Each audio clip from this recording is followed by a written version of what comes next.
$1.2 million চাকরি মানে বছরে 10 কোটি টাকা, মাসে প্রায় 84 লক্ষ টাকা। শুধুমাত্র আপনার কাজ হলো এই লাইট হাউসকে পাহারা দেওয়া। আপনার কি সাহস আছে এই চাকরি করার?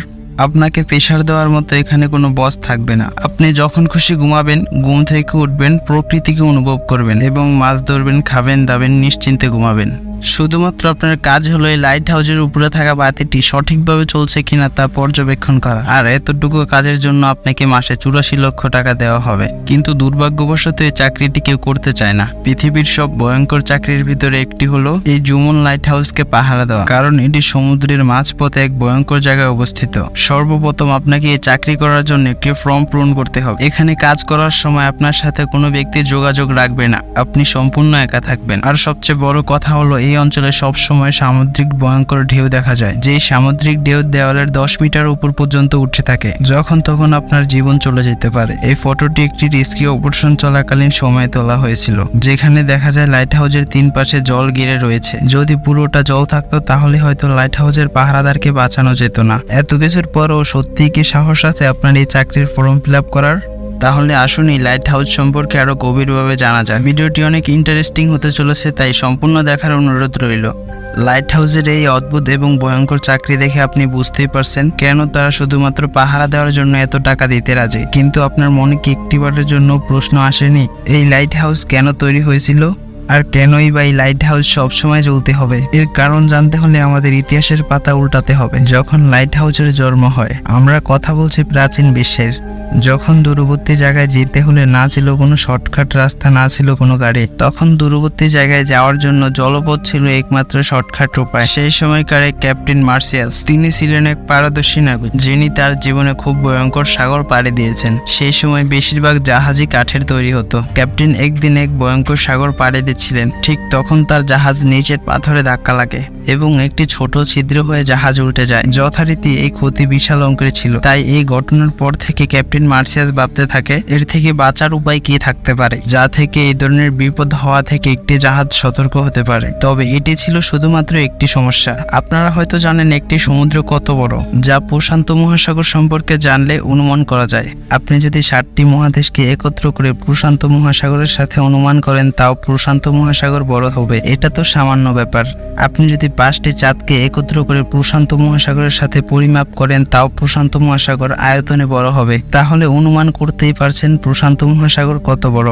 আগেরকার যুগের নাবিকরা যখন গোলা সমুদ্রে যাতায়াত করত, তাদের কোনো অনুমান থাকতো না পরবর্তী বন্দর কত দূর বা কোন রাস্তা দিয়ে যেতে হবে। নেভিগেশন প্রবলেম ওই সময়ের একটি বিশাল বড় সমস্যা ছিল।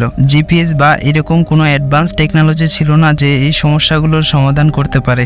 জিপিএস এর আবিষ্কার তো এই কিছুদিন আগে 1973 সালেই হয়েছে এবং জনসাধারণের জন্য চালু হয়েছে 1978 সালে। কখনো কখনো আমরা তো গুগল ম্যাপ দেখেও ভুল রাস্তায় চলে যেতে থাকি। তখন প্রাচীন নাবিকরা কতটাই সঠিক রাস্তায় চলবে? তারা প্রধানত সূর্য, চাঁদ, তারার উপর নির্ভর করে এই অসীম সমুদ্র পাড়ি দিত। তাছাড়া এই নেভিগেশনের কারণে 2 থেকে 3 প্রকার সমস্যার সম্মুখীন হতে হতো, যেমনটা ক্যাপ্টেন এলএসের সাথে ঘটেছিল। তিনি যখন তার ক্রু মেম্বারদের সাথে প্রশান্ত মহাসাগর পাড়ি দিচ্ছিলেন, হঠাৎ এক রাতে তার জাহাজের সামনে রাশি রাশি মেঘ এসে হাজির হন এবং আকাশ অন্ধকার হয়, সমস্ত তারা ঢেকে যায়।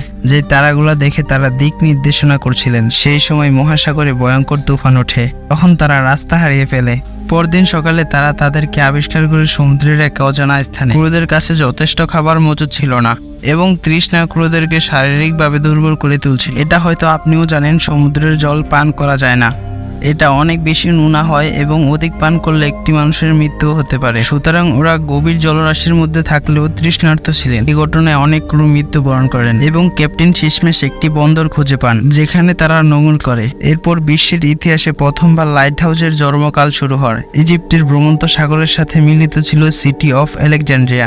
280 খ্রিস্টপূর্বাব্দে সময়কার রাজা ছিলেন টলেমি দি সেকেন্ড প্লাদিলফাস। তখন তাদের জীবন নির্ভরশীল ছিল বৈদেশিক বাণিজ্যের উপর। কিন্তু এই বৈদেশিক বাণিজ্যের জন্য সবচেয়ে বড় সমস্যা ছিল তাদের অবস্থা। আপনি যদি খুব গভীরভাবে এই এলাকার ম্যাপটি লক্ষ্য করেন, তাহলে দেখতে পাবেন সমুদ্র থেকে এলাকায় যেতে কত পাথরের খণ্ড রয়েছে। রাতের বেলা যখন কোনো জাহাজ এই পথ অতিক্রম করত, তখন ওই পাথরের সাথে ধাক্কা খেয়ে জাহাজ উল্টে যেত।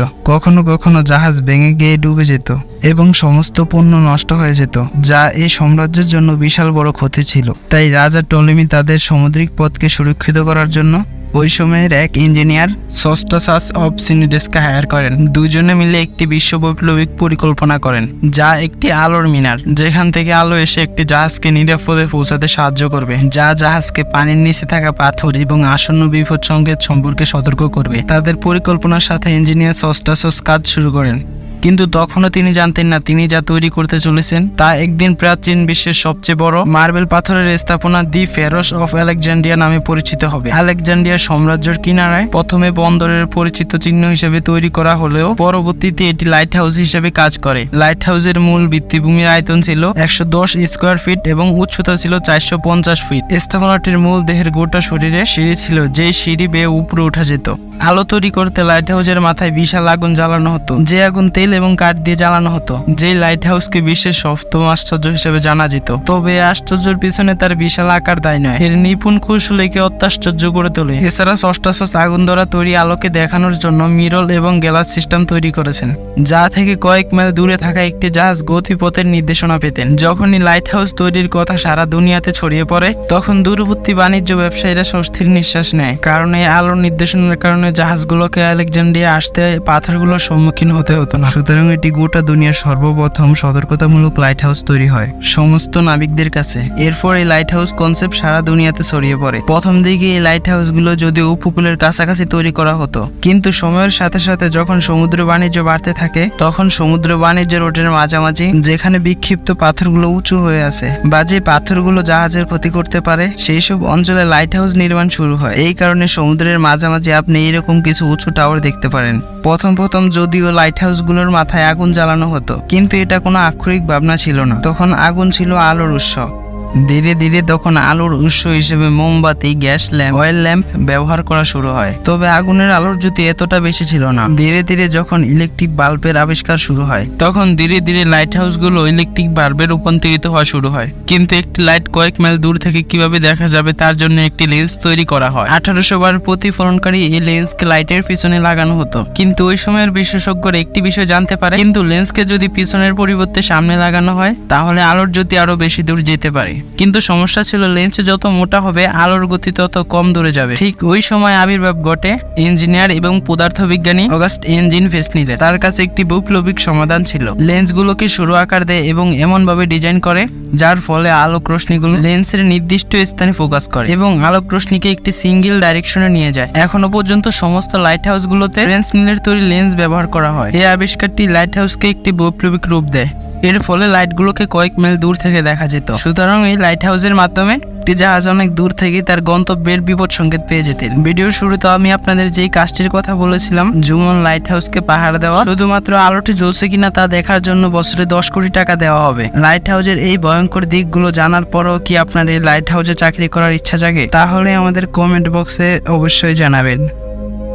ভিডিওটি ভালো লাগলে ইন্দ্রজাল চ্যানেলটি সাবস্ক্রাইব করুন এবং নতুন আপডেট পেতে আমাদের পাশে থাকুন। ধন্যবাদ।